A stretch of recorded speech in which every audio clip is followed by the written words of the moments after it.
welcome to my vlog. So for today's video po guys ay mangunguha po ako ng mga damo para po ipakain sa mga alaga kong kambing. Ayan po oh, kahit ang aga-aga pa po, ang sakit na po ni Haring Araw. Napakalakas po ng power niya, ang init niya ngayon ha. So ayan guys, ito po yung kukunin ko. Ito po ay mga muti-muti po, yung tawag sa ano dito. Yung gumagapang po na damo. Favorite po ito ng mga kambing ko, isa rin sa mga favorite nila. So ayan guys, ang dami po sa paligid.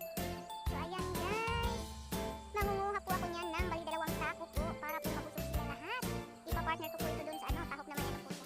May feed po na skipping mask. So ayan, sa asin.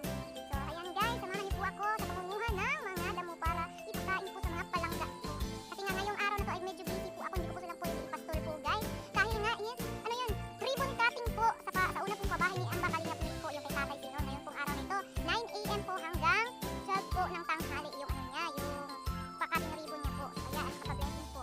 Para po i-turn over na po kay Tatay Sino yung unang pagkuko po ni Amba Kalingap. So ayan guys, mangunguha po muna ako para agad makarami na at makakain na agad yung mga palanglang ko. So watch me guys, thank you!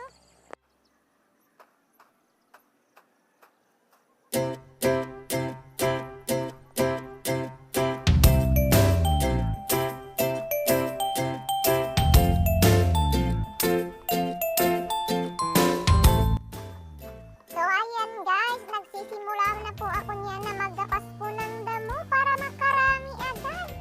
Para naman maraming makain yung mga palanglang ko. So ayan guys, dapat careful po tayo pag naggagapas po ng damo. Baka ahas na yung mahawakan nyo. So diba po? Oh, meron nga akong meron akong suot po na bota. Pero yung gloves ko po is nakalimutan ko. So ayan guys, binibilis-bilisan ko po kasi nga sabi ni Papa, bilisan ko raw yung pagkuha ng mga pagkain kasi aalis pa po kami.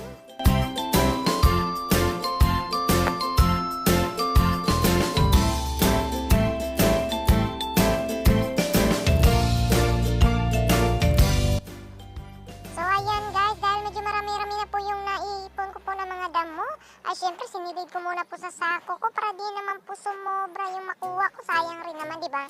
Mamamatay lang po yun dyan dahil sa init po ng panahon. So dapat yung kukunin po natin isakto lang po talaga kung ano yung sisidlan natin, 2 sako.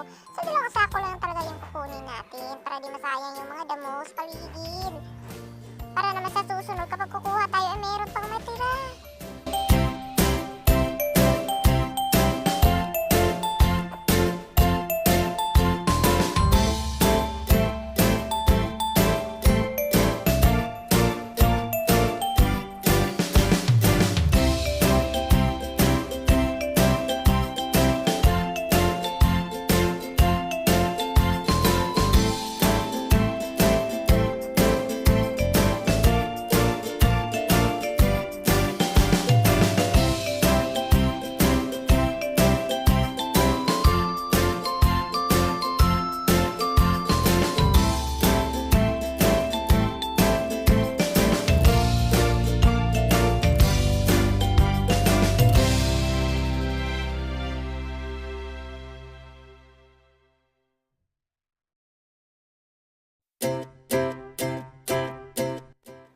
Ay syempre po, pag napuno na po yung sako, dapat talian po natin ng lubid para hindi po naman masayang yung laman. At baka akala mo, gumagaan lang yung pitpit mo, wala na palang laman yung sako mo kasi ayun, lumabas na lahat. So dapat talian po natin yung may bibigyan para hindi po lumabas yung laman ng sako natin. At hindi po masayang yung pagod natin sa pangunguha. At dahil kulang pa po ng 1 sako, ay syempre magpo-continue pa po ako sa pangunguha kahit pawis na po ako dahil po sa init ng panahon. So ayan, continue lang po guys hanggang sa makarami ulit at mapuno yung 1 sako ko pa. Para hindi po kasi alkansel po sa biyahe at saka mabusog na nanguso yung mga alaga ko. Syempre 2 sako talaga yung kukunin ko para sa kanila. Ang dami ba naman nila? 14 sila lahat, kasali yung maliit. Pero yung maliit kaka-start lang po na kumain nun. Talagang pa yun magti-training pa yung sarili niya na kumain ng damo. Tapos gatas pa ng mama niya kasi doon pa yung magdidepensa sa gatas talaga ng mama kasi 3 days pa nga, diba?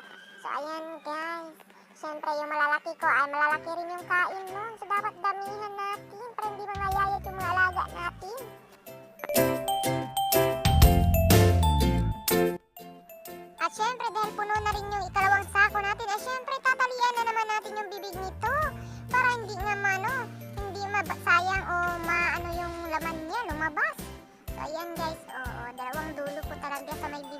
dapat yung talian nyo. Para humigpit po yung may bibigan at hindi makalabas yung laman. Tapos pinasok ko po yung bolo ko para hindi po mahulog at hindi na po ako mahirapan.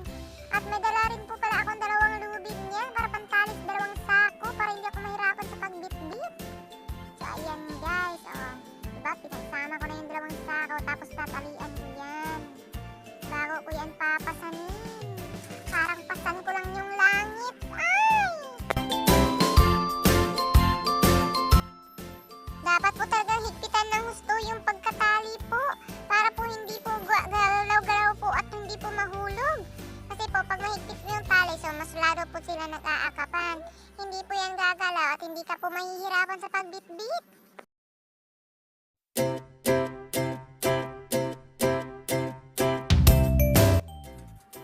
At dyan naman po banda ay syempre papasanin ko na, diba?